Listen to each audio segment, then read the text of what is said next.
Hi there, it's Nadine from I Heart Gardening with an update on the wet, shady perennial bed. And it seems like the wrong type of summer to be focusing on perennials that like wet conditions because we've had such a hot, dry summer. But I can show you that my perennials I put in last year have overwintered and done very well. I realize now it's like beginning of September and it's been a long-awaited update here, but just to show you like things that happen in the garden, like what you have from one year won't necessarily be what you have the next. Like down there, that's a potentilla I lost over the winter and just haven't dug it out yet.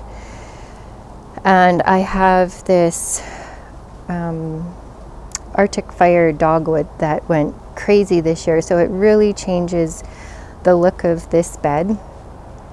The lady's mantle here just grew enormous, so I'm thinking that I will probably dig up the lady's mantle here and move it over there just because it got so big. Some of the other things that are happening in this bed, I've got an ostrich fern and a hosta here, I think is called Regal Splendor. Those are damaged from my dog. He's just running around in this area and snapping off leaves, so not 100% sure what I'm going to do to mitigate that. The heuchera here has done very well, very pretty colored, kind of covered up by the lady's mantle. Marsh marigold here that in the spring was huge. First thing to grow in the spring, first thing to flower in the spring, but then it kind of died back after that. This one might be a hookerella that's done well.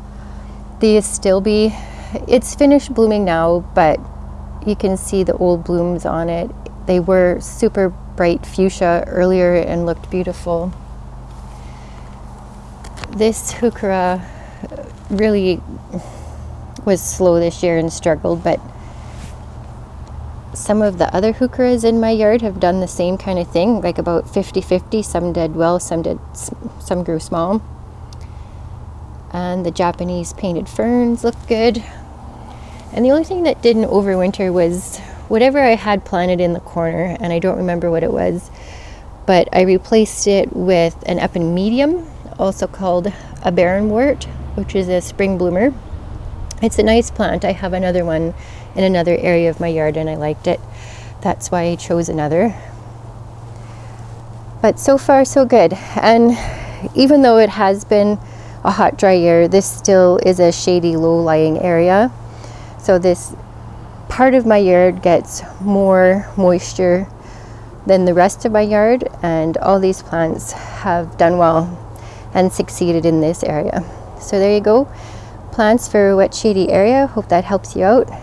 See you again soon. Bye-bye.